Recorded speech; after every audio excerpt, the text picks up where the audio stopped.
받으실 말씀은 요한복음 19장 30절 말씀입니다. 요한복음 19장 30절 말씀을 다 같이 봉독하시겠습니다. 예수께서 신 포도주를 받으신 후에 이르시되 다 이루었다 하시고 머리를 숙이니 영혼이 떠나가시니라. 아멘. 오늘 다 이루었다 하신 예수 그리스도의 마지막 말씀을 가지고 은혜를 나누겠습니다. 성경은 하나님께서 이 세상을 여섯째 다 이루어가시고 제7일에 그가 하던 모든 일을 쉬셨다고 말씀하고 있습니다. 하나님께서는 만물을 다 지으시고 더 지으실 것이 없음을 보시고 쉬셨습니다. 예수님께서는 십자가에 못 박히사 물과 피를 다 쏟으시고 그 영이 세상을 떠나실 때 내가 다 이루었다고 고개를 숙였습니다. 이제 우리는 예수님께서 다 이루어 놓으신 구원의 은혜를 알고 믿고 온 세상에 지나는 길을 갖고 있습니다. 무엇을 다 이루었는가? 여기에 대해서 우리가 종종 질문할 때가 많습니다.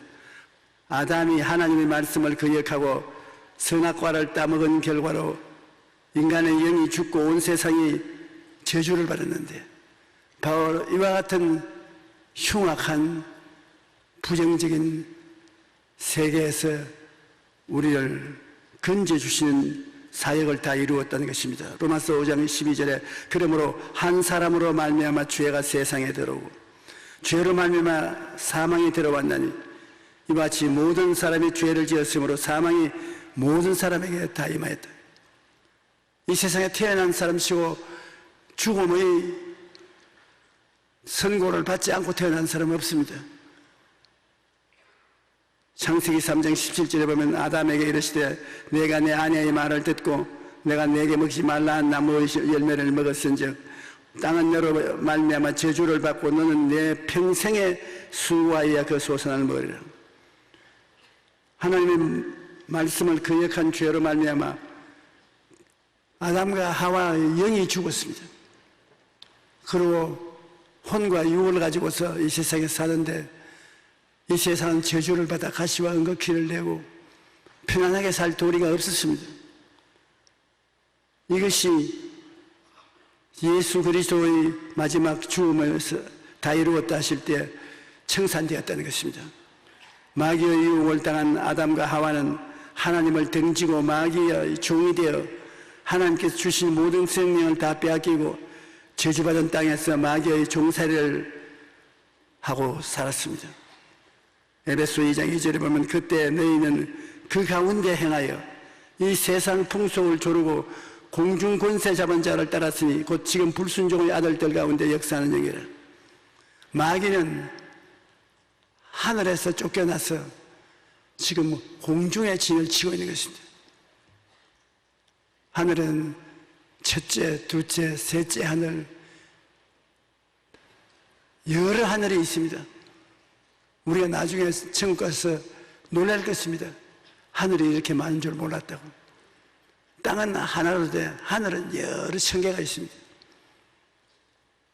그 하나님이 보좌를 배설하고 계신 그 하늘을 마귀가 빼앗으라고 달아줬습니다. 하나님은 그로 말미암아 진노하셔서 그 마귀를 공중으로 내쫓으셨습니다. 우리가 살고 있는 지구와 가장 가까운 공중 이 하늘로 내쫓았습니다. 지금 마귀는 공중의 권세를 잡고 그 아래에 있는 사람들을 지배하고 도역질하고 죽이고 멸망시키는 일을 하고 있는 것입니다. 인간의 노력으로 어떤 일을 해도 하나님 앞에 지은 죄를 인해서 죽은 아담이 다시 살아날 수가 없습니다. 하나님께 범죄하고 영원히 죽었는데 그 죽은 영을 어떻게 인간의 힘으로 살아낼 수 있습니까? 아무리 노력해도 어떠한 양식을 먹어도 죽은 영혼이 살아나지 못하는 것입니다. 자기의 힘으로 죄의 짐을 벗을 수 있는 사람은 아무도 없습니다. 이스라엘의 왕들 중에 하나님의 마음에 꼭 합당한 자라고 칭찬까지 들었던 다윗도 죄를 인하여 영원히 고통을 당하고 이렇게 고백했습니다. 시편 32편 3절에 내가 입을 열지 아니할 때 종일 신음함으로 내 뼈가 쇠하였나이다. 오늘날 많은 사람들이 죄 착감으로 힘들어하는데 심하면 우울증에 걸려 결국 자살로 생을 마감하는 것입니다. 예수님이 둘째 아담으로 세상에 오셔서 첫 아담 안에서 저지른 죄악을 남김없이 다 짊어지고 십자가에 못 박혀 형벌을 받아 그 모든 죄를 청산하시고 그 대신 자유와 해방을 우리에게 이루어 주셨습니다. 로마서 5장 18절에 그런즉 범죄로 많은 사람이 정죄에 이른 것 같이 한 의로운 행위로 말미암아 많은 사람이 의롭다 하심을 받아 생명에 이르렀느니라. 한 아버지 어머니 아담과 하와를 통해서 우리가 세상에 태어났으나 영혼이 죽은 대로 태어났습니다. 그러므로 예수님은 아담과 하와를 통해서 태어날 수는 없습니다. 그는 성령을 통해서 태어났기 때문에 죄를 상속받지 못했습니다. 아담이 예수님의 아버지가 아닙니다. 예수님은 하와의 몸을 성령을 통해서 빌려서 태어났으므로 죄가 없습니다. 그러므로 한 사람을 통해서 죄가 들어왔고 다른 한 사람, 죄 없는 사람이 그 죄를 다 청산해 주신 것입니다. 로마서 8장 1절 2절에 그러므로 이제 그리스도 예수 안에 있는 자에게는 결코 정죄함이 없나니 이는 그리스도 예수 안에 있는 생명의 성령의 법이 죄와 사망의 법에서 너를 해방하였습니다. 우리 예수님은 영원하신 하나님이 육신을 쓰고 나타나셔서 제물이 되셨습니다. 그러므로 그 제사는 영원한 제사요, 그의 속죄는 영원한 속죄인 것입니다. 여러분에게 십자가를 통해서 하나님이 죄사함을 주실 때 영원한 죄사함을 주었습니다. 조금 죄 지었다가 용서받았다가 또 죄를 지어서 또 버림받고 그런 것이 아닙니다. 한번 그리스도에 의해서 죄 용서를 받으면 또 용서받고 또 용서받고 또 용서받고 또 용서받고, 여러분이 예수님을 버리고 나가기 전에 예수님 안에 있는 이상 영원한 용서를 받고 하나님께 사랑을 받을 수 있는 것입니다. 그러므로 예수 그리스도의 구원이라는 것은 세상 사람으로 상상할 수가 없는 구원인 것입니다. 온 인류에게 주님은 믿음을 통한 자유와 해방을 값없이 주셨습니다. 예수님 오시기 600여 년 전에 하나님께서는 그 선지자를 통해서, 이사야를 통해서 예언을 했습니다. 이사야 53장 4절로 7절에 보면 그는 실로 우리의 질고를 지고 우리의 슬픔을 당하였거늘 우리 인생하기를 그는 징벌을 받아 하나님께 맞으며 고난을 당한다 하느니라. 예수님이 십자가에 몸짓고 피 흘린 것은 우리의 죄 때문에, 우리의 저주 때문에, 우리의 죽음 때문에 대신해서 고난당했는데 우리는 그것을 모르고 예수님 자신이 잘못해서 하나님께 매를 맞고 고통을 당한다고 생각을 했습니다. 우리가 마음속에 깊이 알아야 될 것은 그가 찔림은 허물 때문이요. 여러분께서 한번 따라 말해주십시오. 그가 찔림은 나의 허물 때문이에요. 그가 상함은 우리의 죄악 때문이라. 그가 징계를 받으며 우리는 평화를 누리고 그가 채찍에 맞음으로 우리는 나음을 얻었도다. 내 때문에 주님 십자가에 못 박여 몸을 찢고 피를 흘리고 내 죄를 사하고 내 허물 때문에 고난을 당해서 나를 성결하게 만드시고 나 때문에 주님이 십자가에 매달림으로 나를 저주에서 해방시키고 나 때문에 채찍에 맞아서 병에서 우리를 놓아주셨다. 예수 믿는 것 보통이 아닙니다. 그냥 십자가에 못 박혀 우리 구주가 되었다, 그런 정도가 아닌 것입니다. 나의 인생 전체를 주님이 새롭게 만들어버린 것입니다. 우리가 믿음은 들으면서 남의 들으면 그리스도의 말씀으로 말미암다고 말씀을 듣고 진짜 믿고 여러분 춤을 추어야 됩니다. 그 피로 말미암아 영원히 내가 용서받고 영원히 거룩함을 입고 영원히 축복을 받고 영원히 병고침을 받고 우리가 참 믿음을 갖고 따르면 이런 기적이 우리의 것이 되는 것입니다. 우리는 다 양같이 그릇 행하여 각기 제 길로 갔거늘 야훼께서는 우리 모두의 죄악을 그에게 담당시켰으다. 그가 곤종을 당하여 괴로울 때에 그 입을 열지 아니하였으며 마치 도수장으로 끌려가는 어린 양과 털깎는 자 앞에서 잠잠함 같이 그 입을 열지 아니하였다. 주님은 좀도 불평하지 아니하시고 우리를 위해서 십자가의 고난을 당하신 것입니다. 여러분, 어느 누구도 예수님처럼 말할 수 없습니다. 예수님은 우리를 보고 수고하고 무거운 짐진 자들아 다 내게로 오라. 수고하고 무거운 짐을 안 짊어지려고 하는 것이 우리의 본성입니다. 예수님은 수고하고 무거운 짐 가진 사람은 당신에게로 오라고 말씀하시는 것입니다. 오늘 여러분 수고하고 무거운 짐을 진 사람은 오늘 주님께로 나오라는 것입니다. 너희 두세 사람이 내 이름으로 모인 곳에는 나도 너희 가운데 있겠다고 했는데 이 가운데 계신 예수님이 내게로 오라. 인간 실존이 수고하고 무거운 짐진 자리인 것입니다. 우리 인간의 이름이 바로 수고하고 무거운 짐을 진 자인 것입니다. 죄악의 짐, 질병의 짐, 의식주의자의 무거운 짐, 불안과 공포의 짐, 삶의 무의미와 불행의 짐, 죽음과 절망의 짐이 참 많습니다. 인간은 실존의 절망에 빠진 자라고 철학자들이 말합니다. 철학자들은 인간이 아무리 노력해도 이 무거운 짐을 벗을 수가 없다는 것입니다. 그러므로 절망에 처해 있는 인간에게 예수님은 손을 내밀어 내게로 오라고 초청하시는 것입니다. 마태복음 11장 28절에 수고하고 무거운 짐진 자들아. 여러분 수고하고 무거운 짐진 자인 것입니까? 주님께서는 수고하고 무거운 짐진 자들아 다 내게로 오라.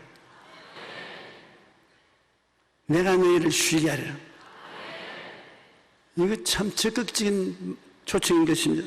시편 68편 19절에 날마다 우리 짐을 지시는 주 곧 우리의 구원이신 하나님을 찬송할지로다. 어제 짐을 짊어지시고 오늘은 모른다고 하지 않습니다. 날마다 우리의 짐을 지시는 주님이시겠습니다. 예수님께서는 이처럼 고달픈 인생을 향하여 수고하고 무거운 짐진 자들아 다 내게로 오라. 내가 너희를 쉬게 하리라고 말씀하고 있습니다. 어느 종교도 이런 말을 한 종교 창시자가 없었습니다. 이 세상에 누가 이런 초청을 할 수가 있겠습니까? 우리를 사랑하는 부모님도 배우자도 죄의 짐, 질병의 짐, 죽음의 짐, 절망의 짐을 대신 져주지 못합니다. 오직 하나님의 아들 예수님만이 십자가에서 우리의 짐을 대신 짊어지셨습니다. 수고하고 무거운 짐진 자들아 다 내게로 오라. 내가 너희를 쉬게 하리라. 이 같은 초청을 할 수 있는 자는 예수님밖에 없습니다. 그런데 우리가 짐을 좀처럼 맡기지 않습니다. 한국에 선교하러 나온 선교사가 하루 차를 타고 시골에 있는 교회를 방문하러 갔습니다. 앞에 할머니 한 분이 무거운 짐을 머리에 걸머지고 비틀비틀 하면서 걸어갑니다. 그래 선교사가 차를 들이대고 할머니 어디까지 가십니까? 어디까지 간다고. 바로 선교사가 가는 그곳입니다. 내가 그 같이 가는 거니까 여기 차에 타라고. 아유 나는 괜찮다 그러는 걸 억지로 태웠습니다. 그런데 할머니를 태우지 전에는 자동차가 조용했는데 할머니를 뒤에 태우고 나니까 화닥닥 화닥닥 화닥닥 소리가 자꾸 나는데 그 짐을 차에 타고 머리에 이고 있으니까 차가 들렁걸 때마다 짐을 땅에 엎드려 차 안에 떨어뜨리고 그것을 또 주워 모아서 머리에 이고 야단입니다. 그래서 선교사가 말했습니다. 할머니 그 짐 머리에 이지 마세요.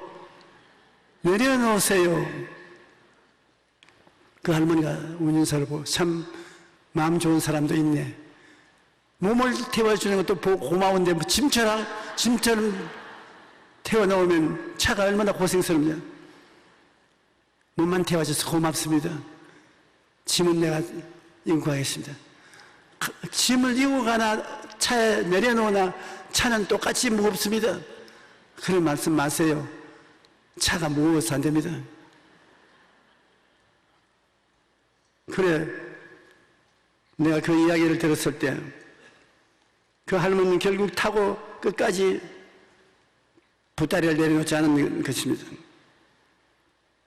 우리도 이와 같은 사람 많습니다. 여러분 이 자리에 앉아서 이 이야기를 듣고 재밌다 이렇게 생각하지만 재미있는 것이 여러분 자신일 수도 있습니다. 여러분 무엇을 먹을까, 무엇을 입을까, 무엇을 마실까, 어떻게 살고 수고하고 무거운 짐을 지고 있는데 주님이 뭐라고 말했습니까? 여기 봐서 그 짐 내가 다 이루었으니 십자가에 내려놓아라. 아이고 주님 나를 위해서 십자가를 걸머져 주신 것도 감사한데 짐조차 내려놓으라고요. 그건 안 됩니다. 그렇게 말하고 짐을 진 사람 많습니다. 시편 68편 19절에 날마다 우리 짐을 지시는 주라고 말씀하십니다. 주님께서 하루도 쉬지 않고 날마다 우리의 짐을 져주신다고 말씀하고 있는 것입니다. 그러므로 우리는 모든 짐을 주님께 맡겨야 합니다. 잠언서 16절 3절에 너희 행사를 야훼께 맡겨라. 그리하면 내가 경영하는 것이 이루어지리라. 주님은 우리의 짐을 짊어지고 우리의 일을 해결하기를 원하시는 것입니다. 주님께 맡기면 더 이상 그것은 우리의 짐이 아닙니다. 저는 유달리 짐을 지고 짐을 잘 내려놓지 못한 사람 중에 한 사람인 것입니다. 설교할 때는 짐을 맡겨라 해놓고 자기는 짐을 못 맡기고 발버둥 치는 그런 사람 중에 한 사람이었습니다. 그런데 하루 주님께서 제가 기도를 하고 잠을 자는데 아주 요상한 꿈을 꾸었어요. 제가 자라기를 부산 초량동에서 자는데 그 중턱에 올라가면 부산 앞바다 배가 정박되어 있고 짐들을 실어내는 것이 늘 눈에 보입니다. 그리고 꿈에 제가 무거운 짐을 짊어지고 부둣가에 와 있는데 예수님께서 큰 배를 부둣가에 가지고 와서 제 배를 정박시켜 놓고 난 다음 저를 보고 용기야 이리 오너라. 그 짐을 배에 실어라. 네가 짊어지고 갈 짐이 아닌데 내가 가져가야 되니까 빨리 배에 실으라. 그래 제가 낑낑거리면서 짐을 배에 실었습니다. 그냥 너는 나오지 말고 너는 타지 마라. 너는 아직 탈 시간이 안 됐다. 짐만 내려놔라. 짐 내려놓으니까 난 떠난다. 붕 고동을 울리면서 배가 떠났습니다. 그러고 난 다음 잠에서 깨어났어요. 하도 이상한 꿈이라 내가 기도를 하니까 성령께서 깨닫게 해주신 것이 있습니다. 너는 수고하고 무거운 짐을 네가 걸머지고 가라는데 그 네가 걸머질 짐이 아니라 짐은 예수님이 보혈을 주고 다 샀다. 너 짐도 내 짐이다.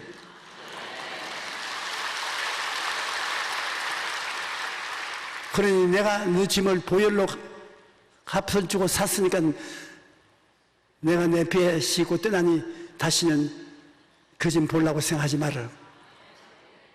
그때부터 저는 기도하고 부르짖을 때마다 상상을 합니다. 내가 큰 짐을 주님 배에 싣습니다. 싣고 난 다음 안녕히 가십시오. 나는 헤엄쳐서 따라갈 수는 없습니다. 그래서 그 다음엔 마귀가 와서 너 짐 짊어지고 있다고 말하면 웃기는 소리 하지 마라. 예수님이 가져온 배에 다 싣고 나는 짐을 지고 있지 않다. 도로 질 수도 없다. 나는 해방되었다. 나는 감사드린다.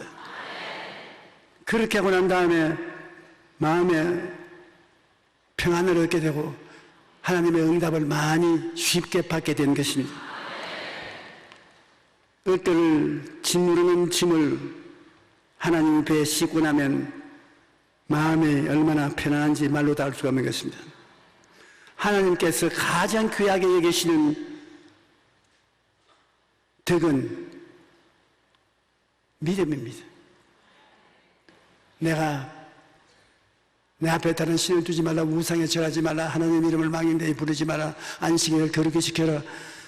그 법이 다 있지만 그 하나하나의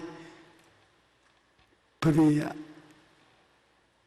아무리 중요해도 하나님을 믿어라. 그보다 더 놀라운 덕은 없습니다. 그보다 더 하나님이 좋아하는 것이 없습니다. 오늘 하나님 내가 이런 법 저런 법을 지켰습니다. 살인하지 않고 간음하지 않고 도둑질하지 않고 이웃을 거짓하지 않고 이웃을 탐하지 않고. 그런데 그 옆에 한 사람이 나는 하나님을 믿습니다. 뭐냐? 네가 제일이다.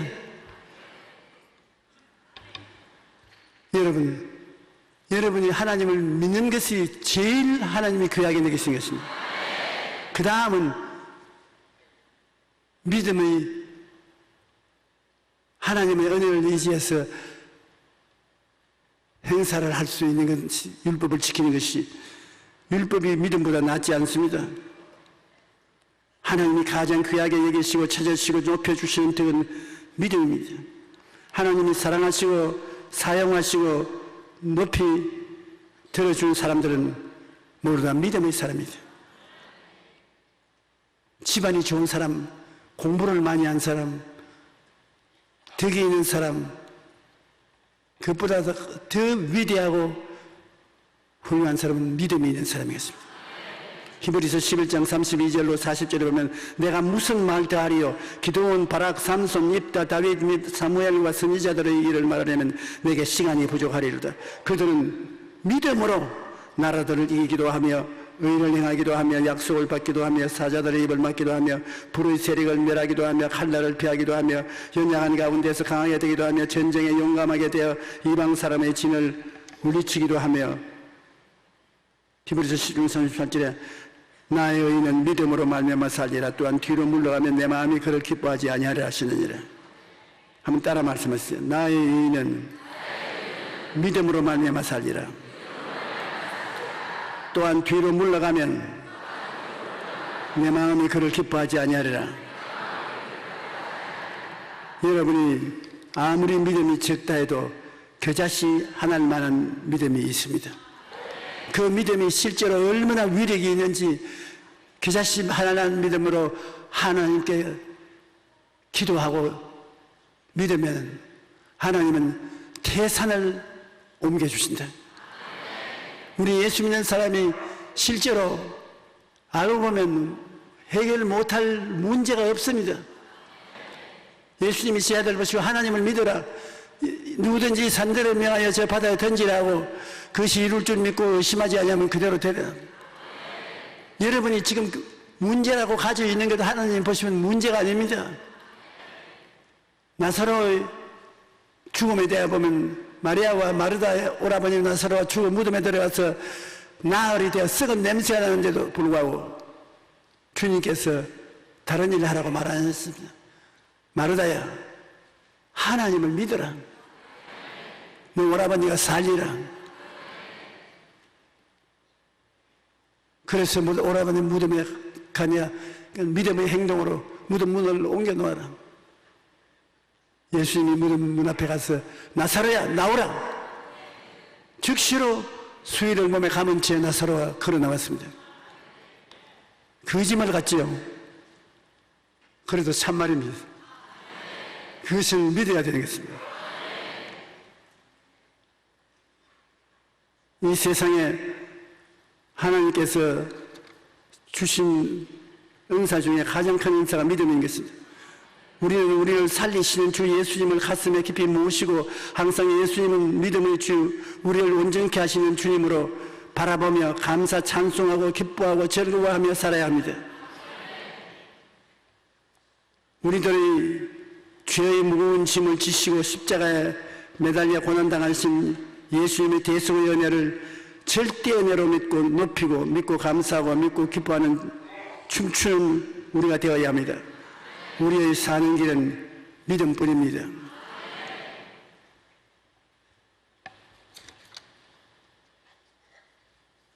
여러분,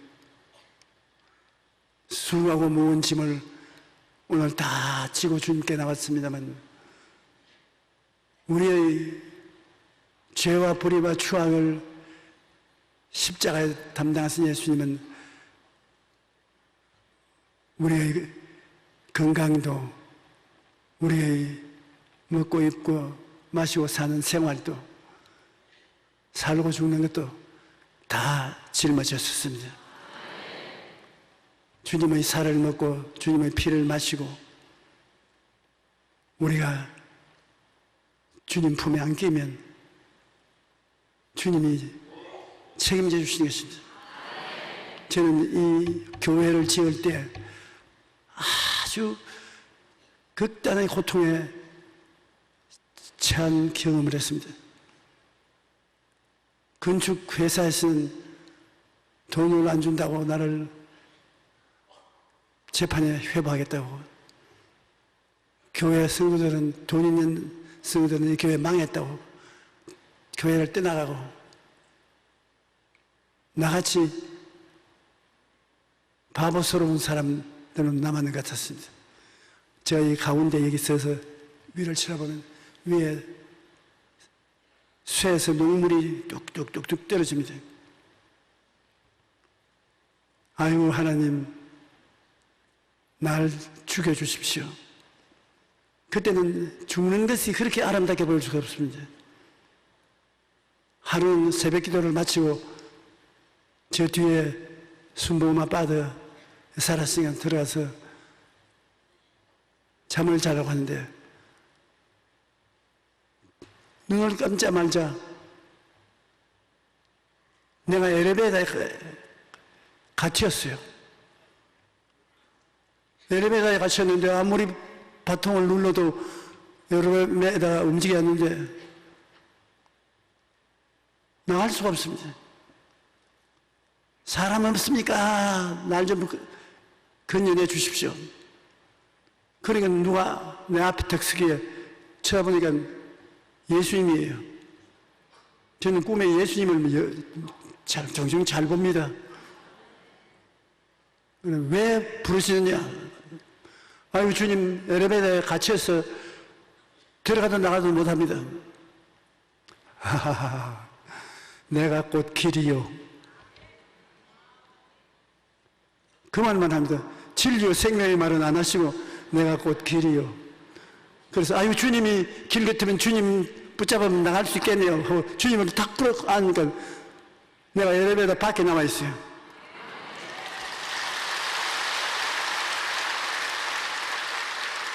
길을 잃어버린 사람이 길을 찬양하는 것은 얼마나 좋은 일인지 모릅니다. 조금 전만 하더라도 죽고 싶다고 생각하던 내가 살아야 되겠다는 생각이 마음에 꽉 들어찼습니다. 주님이 내 길이니 그 기능이 없지 않느냐. 여러분, 오늘 여러분께 말씀드리고 싶은 것은 여러분들도 어려운 일을 다 당합니다. 그러나 예수님이 여러분의 길입니다. 예수님이 여러분의 해방을 얻는 길이요, 자유를 얻는 길이요, 생명을 얻는 길이요, 기쁨의 길이 예수님이 것입니다. 예수님을 의지하고 우리가 십자가를 밟으면 거기에서 우리에게 주는 은혜가 영원히 잘됨같이 범사에 잘되며 강건하고 생명을 얻되 풍성해 하는 것입니다. 그러므로 여러분에 대한 삶의 이미지를 뚜렷이 해야 되는 것입니다. 보라, 이전 것은 지나가고 새 것이 되었도다. 오늘 우리가 성찬을 땜으로 주님의 깨어진 몸과 흘리신 피를 먹는 이유는 예수님이 우리에게 훌륭한 삶이 아니라 전적 새로운 하나님의 자녀의 삶을 살 수 있는 길을 열어주는 것입니다. 주님의 몸을 먹고 주님의 피를 마시고 그것이 우리의 삶의 전체적인 길인 것입니다. 이 세상에서 마귀는 감각적인 인생만 실제적인 것이라고 말합니다. 만져봐, 귀로 들어보고 눈으로 보고 그 실체인 줄 알라고 말합니다. 그리고 이성적으로 과학적으로 생각할 수 있는 것만이 너희가 소유할 수 있다고 말합니다. 그러나 우리 예수 믿는 사람은 눈에는 아무 증거 안 보이고 귀에는 아무 소리 안 들리고 손에 잡히는 게 없어. 주님의 말씀을 무조건 하고 믿고 나가면 되는 것입니다. 믿음은 하겠네. 주 예수를 믿어서 하신 일을 힘입어 예수께로 나오기만 하면 우리는 구원을 받는 것입니다. 오늘 병은 고침받았습니다. 제주에서 해방을 얻습니다. 사망에서 생명을 얻습니다. 왜냐하면 주님이 내가 곧 길이라고 말씀하시기 때문에 그렇습니다.